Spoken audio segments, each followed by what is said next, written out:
데살로니가전서 2장 16절 말씀 다 같이 한 목소리로 받들어 읽도록 하겠습니다. 우리가 이방인에게 말하여 구원받게 함을 그들이 금하여 자기 죄를 항상 채우매 노하심이 끝까지 그들에게 임하였느니라. 아멘. 구원이든 심판이든 우리는 그것을 마지막 최후의 심판 때에 경험하는 것이 아니라 사실은 우리가 구원의 길을 가느냐 심판의 길을 가느냐에 따라서 그 길을 가는 과정에서 그것을 미리 경험하고 미리 맛보게 됩니다. 천국과 지옥도 마찬가지입니다. 그래서 이 자기 죄를 항상 채우매 노하심이 끝까지 그들에게 임하였느니라. 이 복음을 대적하는 유대인들의 경우에는 심판을 이미 경험하고 맛보고 있고 데살로니가 교회 교인들과 바울은 고난 가운데 있는 것처럼 보이지만 그러나 그 모든 것을 이길 수 있는 천국의 기쁨, 바로 그 성령의 기쁨을 미리 맛보고 누리고 있습니다. 그래서 그 하나님의 진노가 이미 그들에게 임하였다. 그래서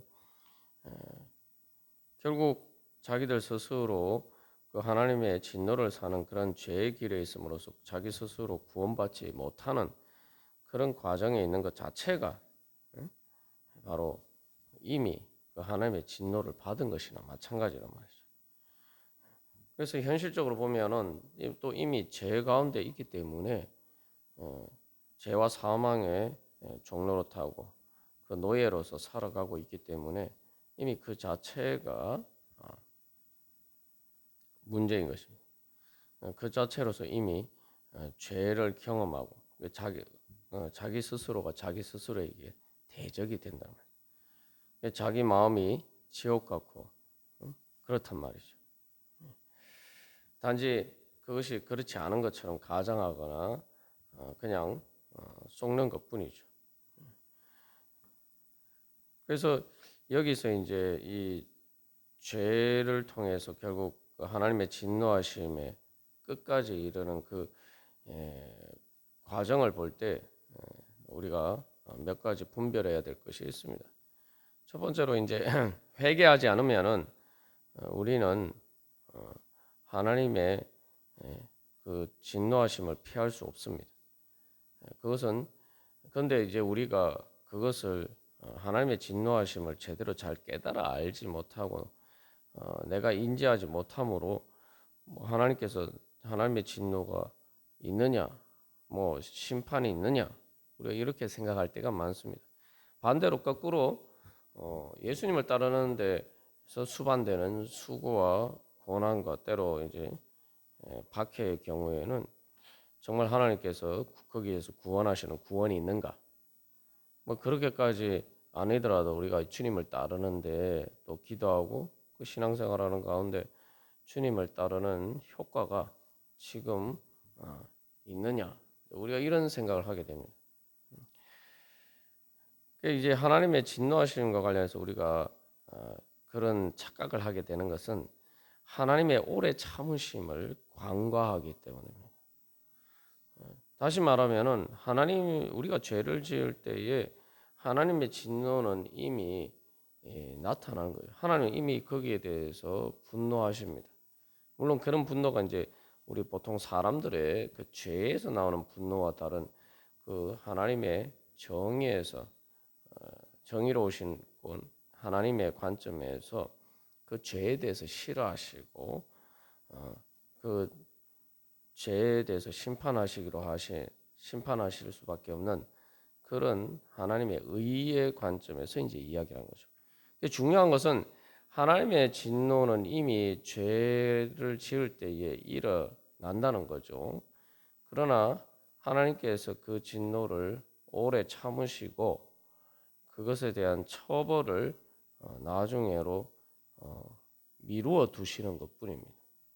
그래서 주님께서는 죄에 대해서 진노하시지만 우리가 그 죄를 깨닫고 회개하고 돌이키기를 그렇게 오래 참으시면서 기다리십니다.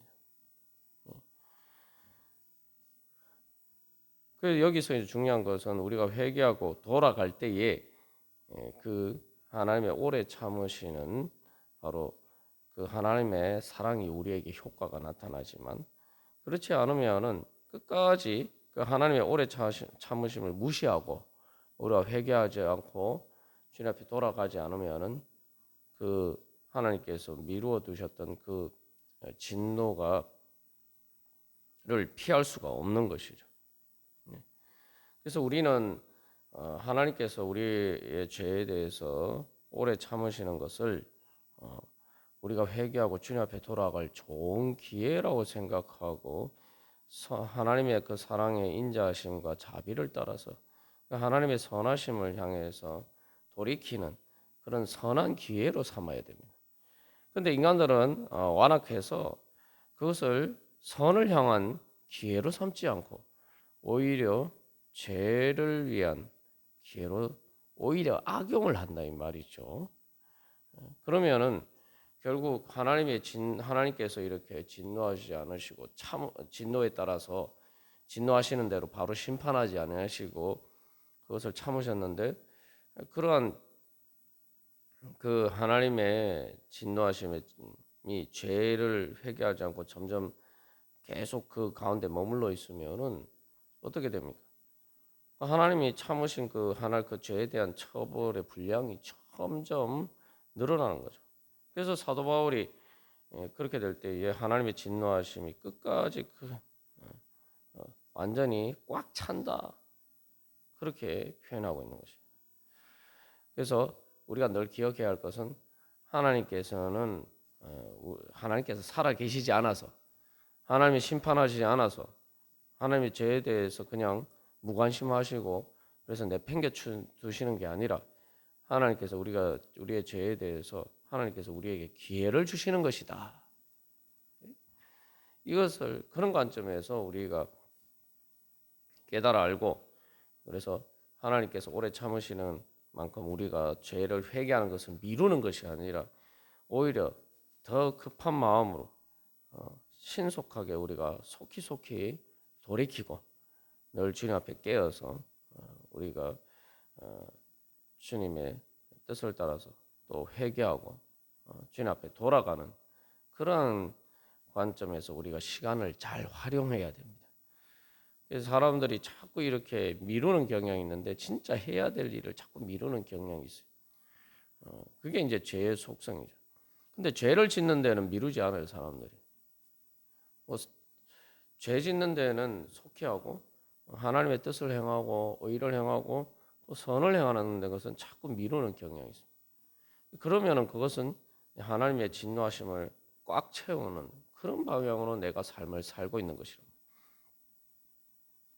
그래서 우리는 하나님께서 우리에게 주신 시간 속에서 바로 우리가 하나님의 선하신 은혜를 따서 회개하고 주님의 뜻을 행하는 데는 신속히 하고 또 그래서 내가 이 기회를 놓치면 안 된다.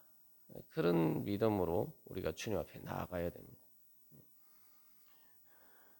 그렇게 할 때 우리가 이제 하나님의 오래 참으시는 그 자비를 우리가 믿음으로 받아들이고 거기에 대해서 믿음으로 응답함으로써 그 은혜를 받을 수가 있는 것이죠. 그러니까 이걸 또 반대로 이야기하면 하나님의 구원도 마찬가지입니다. 하나님께서 우리에게 응답하시지 않는 것처럼 보이지만 그러나 그 모든 과정은 사실은 이제 열매를 맺어가는 과정이다.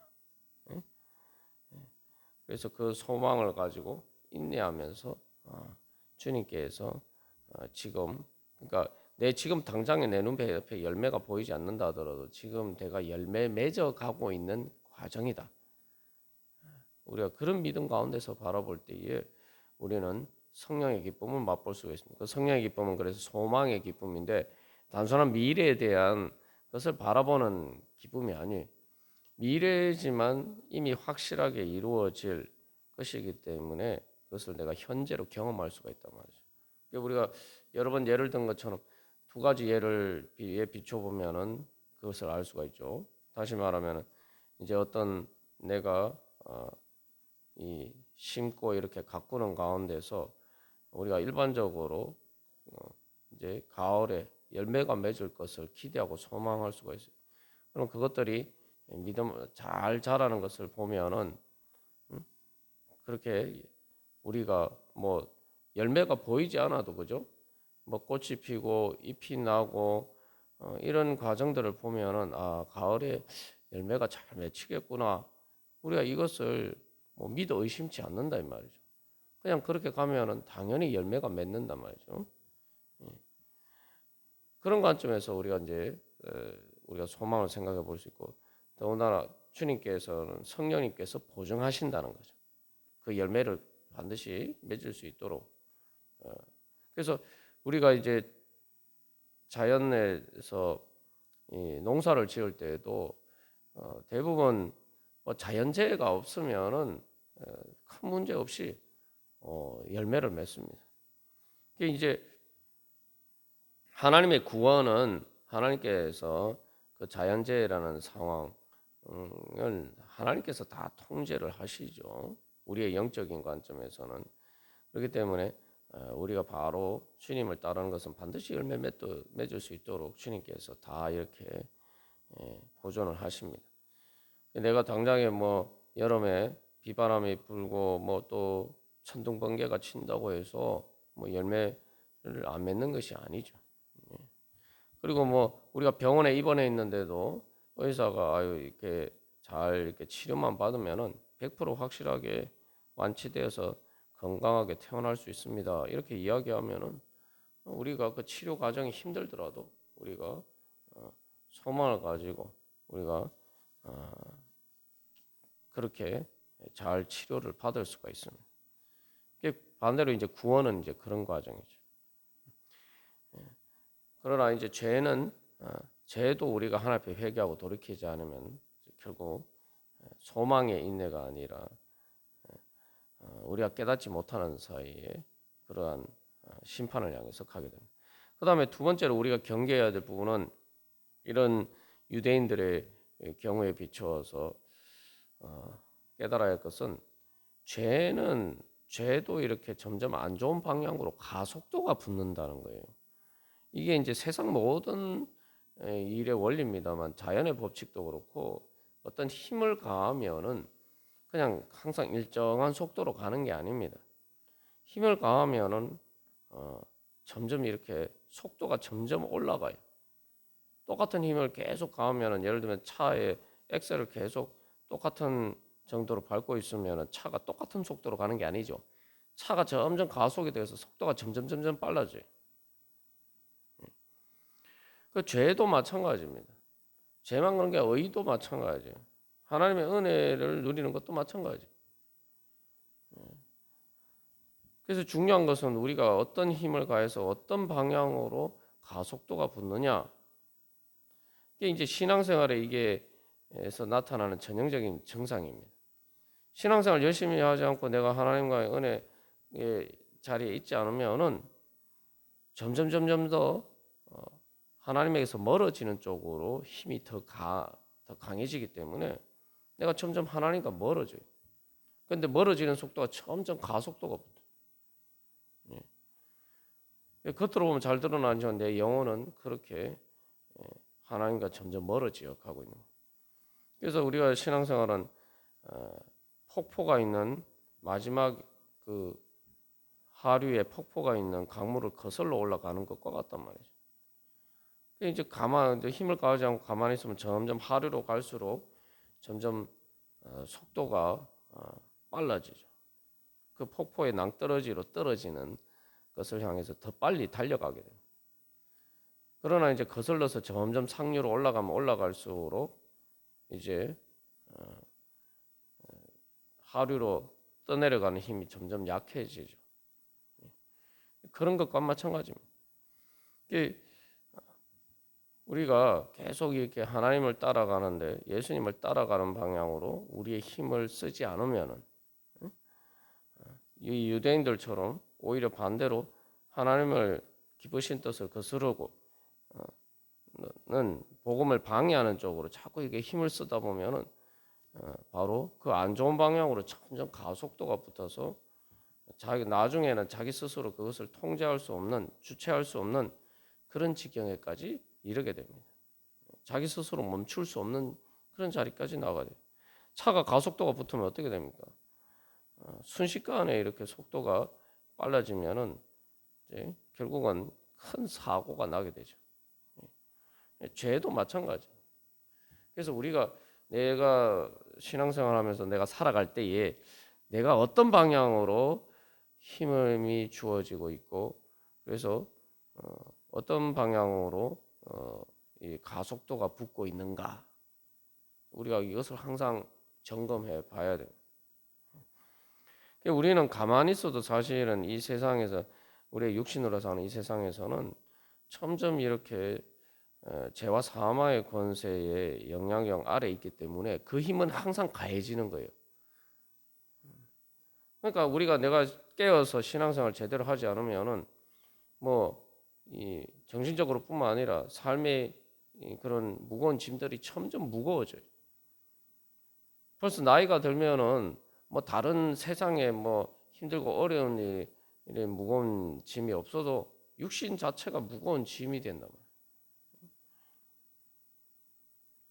그런데 육신의 무거운 짐은 이 마음의 상황보다 더 내 마음에 가까이 있어서 내가 경험하게 되는 일이죠.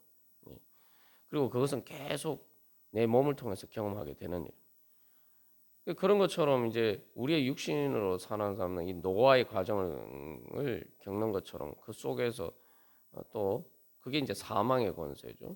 또 그래서 죄와 사망의 권세 간에 우리는 점점 그렇게 죽음을 향해서 가게 돼 있습니다. 그런 힘이 계속 가해지고 있어요. 우리가 그거보다 더 큰 힘을 성령의 능력을 통해서 받아서 그것을 거슬러 올라갈 수 있는 그러한 자리에 서야 됩니다. 그래야지 우리가 오히려 그것에 떠내려 가지 않고 그 죄와 사망의 권세를 향해 영향력 안에서 그것에 의해서 가속도가 붙는 삶이 아니라 오히려 성령의 능력을 따라서 하나님 나라를 향해서 성령의 기쁨으로 생명의 능력으로 더 충만한 그러한 선한 방향으로 가속도가 붙는 그런 삶을 살 수가 있습니다. 우리가 죄와 사망의 권세를 거슬러 올라간다 이렇게 생각하니까 우리가 힘들다고 생각할 수 있지만, 그러나 이게 이제 반대로 성령의 능력으로 우리가 주님을 따를 때에도 가속도가 붙어요. 그게 우리가 좀 이게 보통 일반적인 성장의 과정에 비춰봐도 그렇죠. 어렸을 때는 제일 처음에는 이게 뭐 기는 것조차도 어려워요. 그 다음에 기고 나면 그 다음에 일어서서 걷는 거 큰 일입니다. 그러나 어른 되면 그 하나도 어려운 일이 아니잖아요. 어른 되면은 정상적으로 건강한 경우에 이렇게 두 발로 내가 걸어 다니는 거, 그걸 어렵다고 생각하는 사람이 누가 있습니까? 오히려 못 걷게 되면 그게 이제 불편한 거죠. 우리의 내가 신앙이 어렸을 때는 내가 믿음으로 기는 것조차도 어려웠고, 두 발로 섰는 어떻게 사람이 두 발로 서서 걸을 수 있지? 뭐 이렇게 그거 자체는 처음 이제 걸음마를 배우는 아이에게는 정말 어려운 일이, 무서운 일이고 두려운 일. 그러나 그것을 익히게 되면은 오히려 그것이 더 자연스럽게 된단 말이에요. 뭐 자전거를 타는 것도 마찬가지고, 자전거를 처음 배울 때도 마찬가지고, 운전을 처음 배울 때도 다 마찬가지죠. 처음 배울 때는 다 어려워요. 그러나 일단 배우고 나면은 점점 몸에 익숙해지면은 그 하나도 어려운 일이 아니에요. 오히려 그것을 통해서 편리함을 느끼게 되죠. 오히려 그것을 통해서 많은 유익을 경험하게 됩니다. 그게 이제 신앙생활이 주는 유익입니다. 그래서 신앙생활은 사실 이제 비행기가 뭐 그런 경우에도 비유할 수도 있고, 또 비행기가 이륙하는 거에서도 비유할 수도 있어요. 비행기가 어떻게 납니까? 처음에 활주로에서 달릴 때는 정말 전속력을 다해서 힘을 다해서 달리지만, 그러나 어느 정도 속도가 되면 공기의 힘, 양력을 받아서 가뿐하게 이렇게 뜨게 돼요. 우리의 신앙생활 할 때는 그런 소망을 가져요. 이 말씀은 그래서 이제 오늘 데살로니가전서 2장 16절 말씀은 우리가 반면교사인데 우리가 구원의 길을 가는 것과 심판의 길을 가는 것, 이 두 가지의 길의 방향이 다르지만 기본적인 이 운동의 원리, 힘의 원리는 비슷합니다.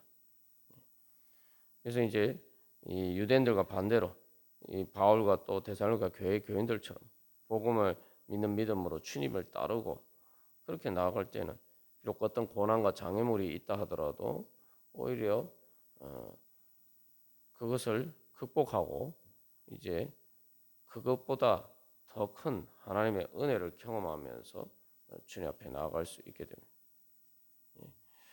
그래서 우리가 이 그런 소망으로 오늘도 주님 앞에 더욱더 내가 주님을 향해서 달려가고, 그래서 우리가 신앙생활하는 것은 다 이렇게 믿음으로 주님을 향해서 구원의 길을 가는 쪽으로 자꾸 이렇게 힘을 가하는 거죠. 그래서 우리가 더욱더 그런 소망을 가지고 주님 앞에 나아갈 때 또 성령님께서 우리에게 힘을 주십니다.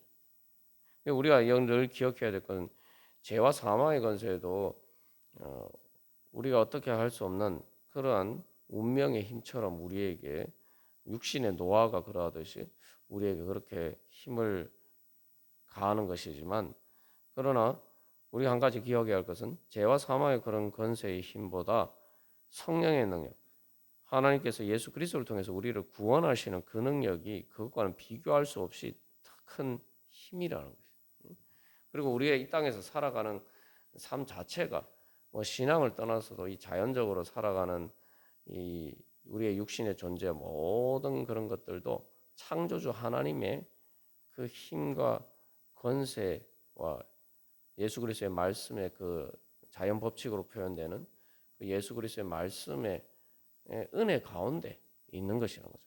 그러니까 우리의 존재 자체가, 우리의 육신의 물질에 일 때는 모든 자연의 존재 자체가 사실은 하나님의 그런 은혜와 권세 아래 있다는 것을 보여주는 것입니다.